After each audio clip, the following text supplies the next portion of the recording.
21 වෙනි බ්‍රහස්පතින්දා හවස තමයි ඔය කරන කටයුත්ත මම කරමින් ඉන්නේ. ඉතින් අද උදේ හස්බන්ඩ් ගියා මතුගම ප්‍රදේශයේ මැෂින් එකක් හදලා එන්න. ඉතින් මගේ වීඩියෝස් බලන ගොඩක් අය දන්නවා කියලා මම විශ්වාස කරනවා මගේ ස්වාමි පුරුෂයා මේ මැකෑනික් කෙනෙක් කියලා. ඒ කියන්නේ ඔය බර වාහන කිව්වට ඉදිකිරීම් ශේෂ්ත්‍රයේ තියෙන මැෂින් වර්ග තියෙන්නේ. බැකෝ ලෝඩර් අන්නේ જાතිය වගේ ඒවා එහෙම ඒ සයිට් එකෙන් තමයි යා මැකෑනික් වැඩ කරන්නේ. ඉතින් මතුගම ගොඩක් තියෙනවා ඒ වගේ මැෂින්. ඉතින් එයාටම කියලා තමයි ඒ මැෂින් ගොඩක් අය හදාගන්නේ.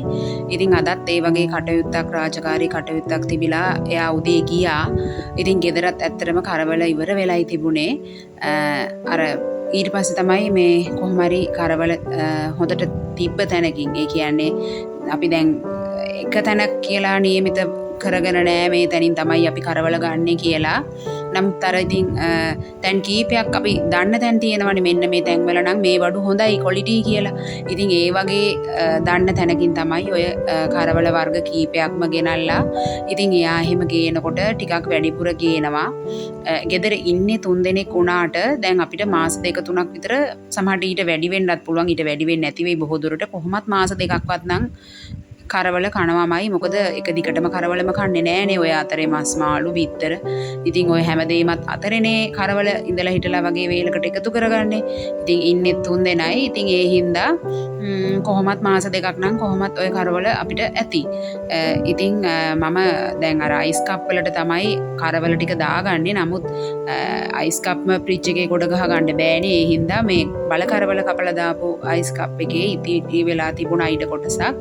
ඒකට මම මෝර කරවල ටිකක් කපලා දාගත්තා. ඉතින් ඇත්තම කියන්න මම හැමදාම නම් මේ විදිහට කපලා එහෙම තියාගන්නේ නෑ. මම කොහොමත් කරවල තියාගන්නේ නම් ඔය අයිස් ක්‍රීම් කාපු ඔය පෙට්ටිවල බොක්සවල මේ දාලා තමයි කරවල ෆ්‍රිජ් එකේ තියාගන්නේ. එතකොට අර කාලයක් තියාගන්න පුළුවන්. කිසිම පුස් කෑමක් ඒ මුකුත් වගේ දෙයක් වෙන්නේ නැහැ. අර තෙත වගතියට ඒ මුකුත් නැහැ. ඒ හින්දා මම දැන් අත්දැකීමෙන් දන්නවා එළියේ තියෙනවට වඩා මේ පරිස්සම් කරලා තියාගන්න පුළුවන්. ওই පොඩි කෘමි සත්තු උනත් යන එකෙන් වැළකෙනවා ෆ්‍රිජ් එකේ දාලා තියාගත්තම කියලා.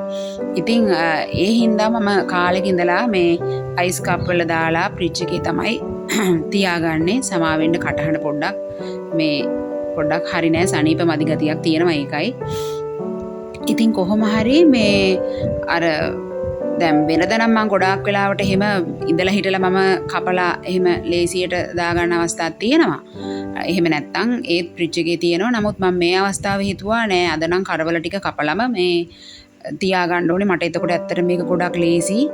ඉතින් අර පේපර් සර්වියට් එකක් අයිස් කප් එකේ යටට දාලා ඊට පස්සේ තමයි මම කරවල ටික කපලා දාන්නේ. දැන් ඔය හාල් මැස්සෝ දැන් මේ ඔකල පාට අයිස් කප් එකට හාල් මැස්සෝ වල නම් මං ඔලු කඩ හිටියේ නෑ. දැන් මොකද මම මේ වැඩේ කරනකොටත් හවස 6:00මාරත් පහු වෙලා වගේ. ඉතින් හාල් මැස්සෝ උතන ග්‍රෑම් 500ක් විතර වගේ තිබුණා. ඒ ඔක්කොගේම ඔලු කඩ හිටියොත් මට අද රෑ එළි වෙනකන් කෙසේ වෙතත් අඩු ගානේ රෑ 10-11 වෙනකන්වත් ඕක අතක ගා ඉන්න වෙනවා. ඉතින් එහෙම නැතුව මේ මම ඒ ටික දාගත්තා. මේ ඒ වෙලාවට ඉතින් ඒ ගන්න ප්‍රමාණය ඔලු ටික කඩලා ගන්න පුළුවන් නේ කියලා හිතලා.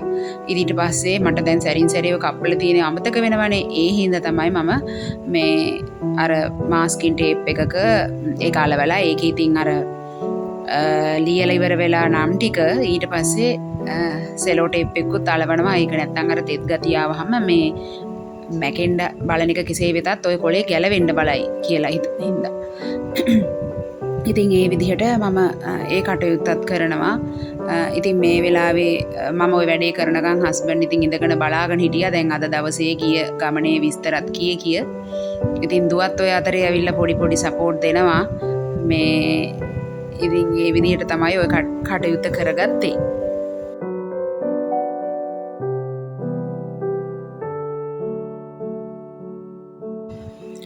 ඊට පස්සේ මම ඉතින් ෆ්‍රිජ් එකේ අර එළවලු හිම දාන්න තියෙන බකට් එකට උඩින් කොටසේ තමයි මම ওই බොක්ස් ටික තියාගන්නේ. මොකද ඒ කොටස ඒ වැඩේට හරියටම ගැලපෙනවා. ඉතින් හිතන්න එපා මම මේ බිම තියලා ඉවර වෙලා තමයි ගත්තේ කියලා නෑ. ඔතන අර ටේබල් මැට් එකක් බිම දාලා ඒක උඩ තමයි මම අයිස් කප් ටික තියලා අර කෝකටත් අර වතුර එහෙම ගෑවිලා තියෙනවනේ අයිස් කප් වල. ඉතින් ඒ හින්දා ඒවත් හොඳට පිහලා දාලා තමයි තිබ්බේ. ඔය මම ඔයාලට පෙන්නන්නේ මම ඇට වර්ග ගබඩා කරලා තියන්නේ ෆ්‍රිජ් එකේමයි අර බෝතල් වලට දාලා. හැබැයි මටත් ආසයි අර වීදුරු බෝතල් ගේන්න ඕනේ අතරම අනිවාර්යයෙන් මම ගන්නවා. ඒ වගේ නල්ලා ඒ වගේ ඇට වර්ග ටික දාලා ලස්සනට තියන්න මම ආසයි. නමුත් මේ සත්තු යන බුල්ලෝ එහෙම ගහන ප්‍රශ්නේ හින්දා තමයි මම ෆ්‍රිජ් එකේ තියලා තියන්නේ. මොකද ෆ්‍රිජ් එකේ තිබ්බහම ඔය කරදර මොකක්වත් නැති හින්දා. ඉතින් ඔය මගේ රම්පේ එක පැලයක් අනිත් එකගේ ඉස්සරහා තියෙනවා. මට ඕක පෙන්නන්න කියලා හිතුනේ. අනේ මන් දන්නේ ඕකේ මම අර නිතරම කොලේ මේ කඩ ගන්නවනේ ගෙදර ඉවර වෙනකොට. ඉතින් මට උයනකොට ඇත්තටම රම්පේ නොදා බෑ වගේ. ඉතින් රම්පේ දාන්න ඕනේ. මම කරන්නේ ඉතින් ගෙදර රම්පේ ඉවර වෙලා තිබුණොත් ඕකෙන් කොළ ටිකක් කඩනවා. ඉතින් මම මගේ යාළුවන්ටත් හරියට කරදර කරනවා මට රම්පේ කොළ ගෙනත් දෙන්න කියලා.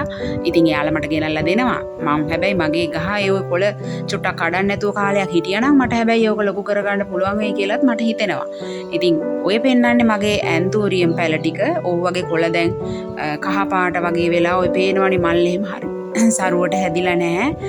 මොකෝ මම ඕවා හදලා හැදුවත් හරි ඇත්තටම පේනවනේ පොල් එලි උනත් අර ලොකු කෑලි දාලා තියෙන්නේ. හැබැයි මම ඇතුළට නම් චූටි කෑලි කපලා දාලා තියෙනවා. ඔස්මෝකෝඩ් පොහොර එකත් මම දැන් ගෙනල්ලා තියෙන්නේ. දැන් ඔය පෙන්නන වෙලාව උදේ 10ට විතර ඔයක දැන් පහවදා. ඒ කියන්නේ 21 වෙනිදා දවස් තමයි දැම්මේ. ඉතින් ඔය වෙලාවේ මට ওই රාජකාරිය කරන්න අපේ මිදුලේ හෙවණක් නැති තරම් හැමතැනම අවුවසරයි. ඉතින් හවසට හරි කරනවා කියලා මම හිතාගෙන හිටියා. මම මේ වොයිස් කරන්නේත් දැන් අද සෙනසුරාදා හවස 21 වෙනිදා. ඉතින් මේ කොහොම හරි මේ ඔය මල් එහෙම අර උඩ අපේ වැහි පීලි දාලා නැහනේ. ඒකින් මර සැරට බිමට වතුර වැටෙනවා. ඉතින් පහුගිය දවස්වල ওই මල් ටික තිබ්බ තැනට ඒ වතුර පාර පොඩ්ඩක් ඉහුණා. වැටෙනකොට බිමට. ඒ පව එකට තමයි ඔය කොහොම හරි කොළ එහෙම ඔක්කොම මල් එහෙම මේ කඩතොළු වෙලා වගේ ගිහින් තියෙනවා. දැන් මම ওই ටිකට පොහොර දාගන්න ඕනේ ගෙනල්ලක් තියෙන්නේ. ඉතින් මේ අර පහුගිය දවස්වල ගේ සාලේ අස් කරනකොට මම පඩිපෙළ උඩින් තියාගත්තු මල් පෝච්චි ටික මේකේ නම් ඔය කොලේ කහ පාට ගතියටත් වෙලා මන් දන්නේ නැහැ ඇයි කියලා. ඉතින් මං කෝකටත් එළියෙන් තිබ්බා මේවා ටික දවසක් එළියෙන් තියන්න ඕනේ ආපහු ඇතුළට ගන්න කලින් කියලා. මේ මොකද අර පෝච්චි අලුතෙන් හිටෙව්වා විතරයිනේ. ඉතින් එතකොට ස්වභාවික පරිසරයට පොඩ්ඩක් විවෘතව තියන්න ඕනේ කියලා හිතුවා. මේවා මේ ඇග්ලෝනිමා වර්ග වෙන්න ඇති. මම හරියට නම දන්නේ නැහැ. මට මේ ඔක්කොම එක වගේ අනේ වෙලාවකට පේන්නේ. ඉතින් ඒ හින්දා මේවත් අර එහා පැත්තේ ඒ තාප්පයයිනට කිට්ටුව තිබ්බේ. ඉතින් එතෙන්ට කොහොමත් ඒත් අවුව සැරයි. දවල් කාලේ යම් කිසි සැර අවුවක් ඔතෙන්ට ඒත් වැටෙනවා අර ගස් අස්සේ වුණාට. ඉතින් ඒ හින්දා ඒ කොළවල ඔය තියෙන්න ඕනේ හරි ස්වභාවික පාට නැහැ. ඕවා නිකන් ඔය අවුවට පිච්චුන ස්වභාවයක් නේ පේන්නේ. අර ලස්සන ඕක නැත්තම් හරි ලස්සනට පාට ඕකේ හැදෙනවා. ඉතින් මම දැන් ඒවා මේ පැත්තේ ගෙදර හෙවණ හරි වැටෙනවනේ කියලා ඔය හරියෙන් තියාගත්තා. ඉතින් අර වැඩේ තියෙන්නේ මට තියෙන්නේ පොඩි මිදුලක්. ඒකේ ලොකු ගස් හදන්නත් බෑ. ඉතින් හරි අමාරුයි මට හෙවණක් හොයාගන්න මේ යාළුවනේ මේ දේවල් තියන්න. ඉතින් මම බෝවිටිය පැලයක් ගේන්න කියලා හිතාගෙන පැල තවානකට ගියා මේ මෑතක. ඒත් බෝවිටිය තිබුණේ නෑ. මම කලින් ගෙනල්ලා එකක් හිටෙව්වා. හොඳට මල් දාලා ඔක්කොම කරලා. හැබැයි මම බිම ඉන්දුවේ පැලේ. කොහොම හරි මල් එහෙම ඔක්කොම ඇවිල්ලා තිබුණා. අනේ මෙන්න එකපාරට මම කිසිම හේතුවක් හිතා ගන්නත් බැරි වුණා. මේ ඒ පැලේ කොහොම හරි මැරිලම ගියා. ඉතින් මම දැන් ගියෙත් ඔය ඒ බෝවිටිය පැලයක් බලන්න කියලා තමයි. ඒත් බෝවිටිය තිබුණේ නෑ. ඉතින් ඒ තිබ්බ ඔය මල් ගස් జాතියට මම නම දන්නේ නෑ. ඇත්තට මම ඕකටත් හරි ආසයි. ඉතින් ඒක අරගෙන ඇවිල්ලා පෝච්චියක ඉඳව ගත්තා.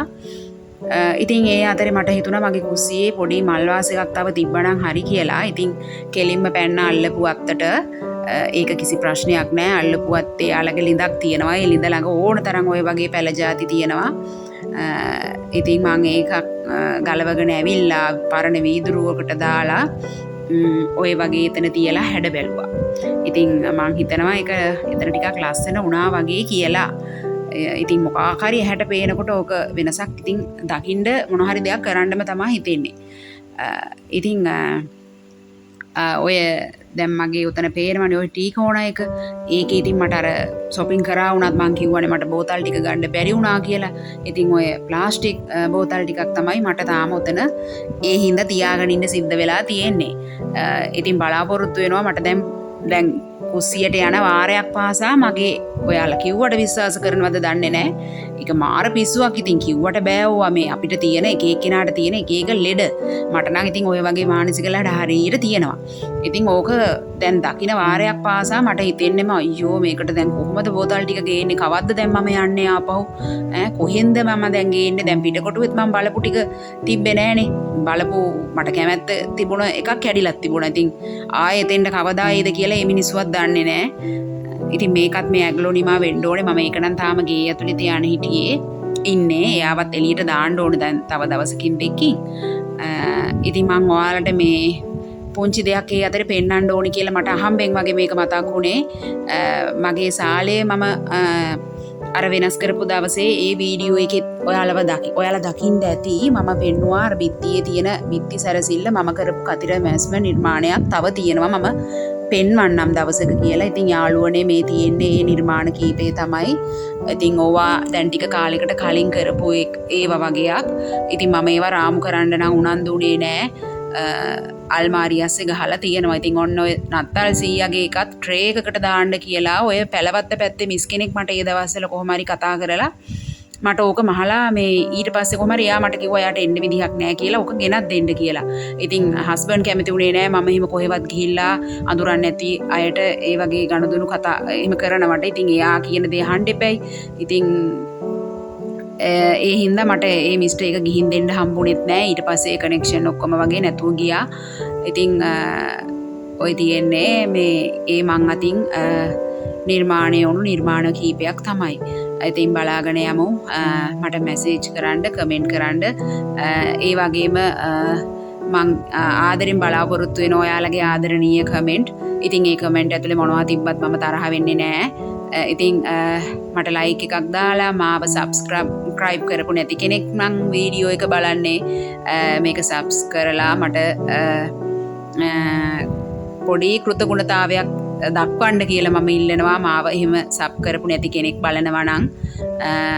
ඉතින් ඒ වගේම දැන් ඕක කරලා නම් ඕක රාමු කරන්න ඕනකම තිබුණා ඒත් කරේ නෑ.